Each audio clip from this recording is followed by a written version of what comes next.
தமிழனுக்கு எந்த வீர குறியீடும் இல்லாமல் அழிக்க வேண்டும் என்பது திராவிடத்தினுடைய நோக்கம். பிரபாகரன் என்றால் அவன் தீவிரவாதி, பிரிவினவாதி. வீரப்பன் என்றால் அவன் சந்தனக்கட்டை கடத்தியவன், மாயாவி, திருடன் என்று கட்டமைப்பார்கள். தமிழர்கள் வீர மக்களை பெற்ற ஒரு இனம்தான் பாதுகாப்பாக வாழும். வீர மக்களை பெறாத இனம் சிதைந்த அழியும், நாடு அழியும் என்கிறார். அப்படி வீர மக்கள் நம் இனத்தில் பல்வேறு முன்னவர்கள் தோன்றினார்கள்.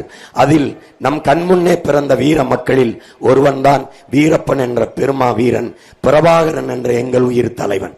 இந்த குறியீடுகளை எல்லாம் சொல்ல விடமாட்டார்கள். பேசும்போது, சீமான் பேசும்போது பிரபாகரன் என்று சொல்லும்போது கைதட்டுகிறார்கள், மக்கள் ஆர்ப்பரிப்பார்கள். வீரப்பன் என்று சொல்லும்போது கைதட்டுகிறார்கள், ஆர்ப்பரிக்கிறார்கள் என்று உளவுத்துறை குறிப்பெழுதி கொடுக்கும் போது தமிழர்கள் வீரத்தின் நின்று நிமிந்து எழுச்சி வருகிறார்கள். விடக்கூடாது என்று வீரப்பனை பேற்றி பேசினால் தடை, சுவரொட்டி ஒட்டினால் தடை. நான் ஒட்டும்போது கிழித்தார்கள், எண்ணற்ற வழக்குகளை மேலே போட்டார்கள். வீரப்பன் திருடன் என்றார்கள். வீரப்பனை திருடன் என்றால் ஜெயலலிதா கருணாநிதிக்கு என்ன பேர் என்று கேட்டேன். வாயை மூடிக்கொண்டு நின்று விட்டார்கள். சந்தனக்கட்டையை வெட்டி வித்தான் என்றார்கள்.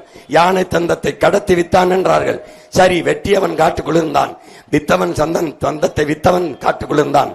வாங்கியவன் எங்கே இருந்தான் என்று கேட்டேன். வித்தவனையை விரட்டி போனீர்களே, வாங்கியவனை ஏன் ஒருவனை கூட கைது செய்ய உள்ளே போடவில்லை என்றால், வித்தவன் எங்கள் ஐயா என்றால் வாங்கியவன் அதிகாரத்தில் இருந்தவன் இவன். அதனால் அவர் வெளியே வந்து பேசினால் பல பேருடைய உண்மை வெளியே வந்துவிடும் என்று காட்டுக்குள்ளே வைத்து கொள்ள வேண்டிய நிலைமை இருந்தது. மோதி வெல்லாமல் மோரிலே விஷத்தை வைத்து கொன்று இறந்த பிணத்தை எடுத்து வந்து மீசையை வெட்டி வண்டியில ஏற்றி போய் துப்பாக்கி வச்சு தூரத்துட்டு ஆட்டு ரத்தத்தை பீச்சி விட்டு வென்று விட்டோம் என்று பீத்தி கொண்ட கோழைகள் இந்த நாட்டிலே. இன்னைக்கு எவனாவது சொல்ல முடியுமா?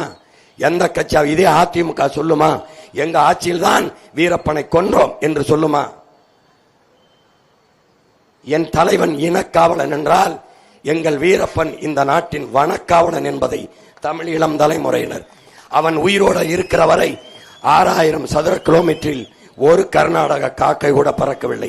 அவன் செத்தான், ஒக்கணைக்கல் என்னது என்று எடியூரப்பா கால் வச்சு விட்டான். அவர்